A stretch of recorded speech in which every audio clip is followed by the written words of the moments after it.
Hi friends, நம்ம வீட்டில் ஒரு முருங்கை மரம் இருக்குது. சும்மா சொல்லக்கூடாது, அதை கொடுத்தவங்கள ரொம்ப ரொம்ப நான் வாழ்த்துகிறேன். என்ன காரணம்னா, வச்சு ஒரு 3 மாசமா 4 மாசம்தான் இருக்கும், நல்லா செழுமையாக வளருது, நல்ல மனசோட கொடுத்துருக்காங்க அப்படின்னு அவங்களுக்கு ரொம்ப ரொம்ப நான் தேங்க்ஸ் சொல்லிட்டு, பார்க்குறதுக்குள்ளே பார்த்தீங்கன்னா காய் காய்ச்சிச்சு. ஒவ்வொன்றும் இவ்வளோ நீளம், கிட்டத்தட்ட 3 அடியாவது இருக்கும் போல. அந்த அளவுக்கு பார்த்தீங்கன்னா பயங்கர நீளமாக முளைக்க ஆரம்பிச்சிருச்சு.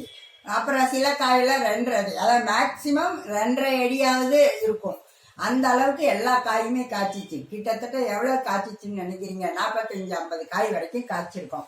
நான் ஒவ்வொரு ட்ரிப்பும் 10 காய் அதில் இருந்து பறித்து எனக்கு 2 எடுத்துக்குவேன். அதே மாதிரி எல்லாருக்கும் 2 கொடுத்துருவேன் ஃப்ரெண்ட்ஸுக்கெல்லாம். ஆனால் அவங்க எல்லாரும் சந்தோஷமா வாங்கிக்குவாங்களா என்னங்கிறதெல்லாம் எனக்கு தெரியாது. என்னுடைய இது கடமையை செய் பலனை எதிர்பாராத மாதிரி நான் அவங்க எல்லாருக்கும் இது ஆர்கானிக் முருங்கைக்காய் மாதிரிங்க. நான் எந்த செயற்கை உரமும் போடலை, பூராமே இயற்கை உரம் போட்டே நான் வளர்த்தது.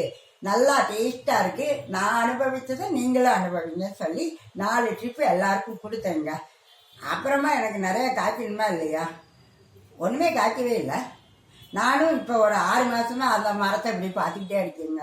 ஒன்றும் காய்க்கல, மரம் மட்டும் நெடுன்னு வளருது, உயரமா போகுது. வேற ஒன்றும் அதுல இருந்து எனக்கு கீரை பறிக்கிறது கூட கொஞ்சம் கஷ்டமா இருக்கிற அளவுக்கு இருக்குது. ஏங்க, நான் நல்ல மனசோட எல்லாருக்கும் கொடுத்தேன்ல, வாங்கினவங்க எல்லாரும் என்னை வாழ்த்தி இருக்கணும். ஆனால் அவங்க என்ன பண்ணாங்கன்னு தெரியல.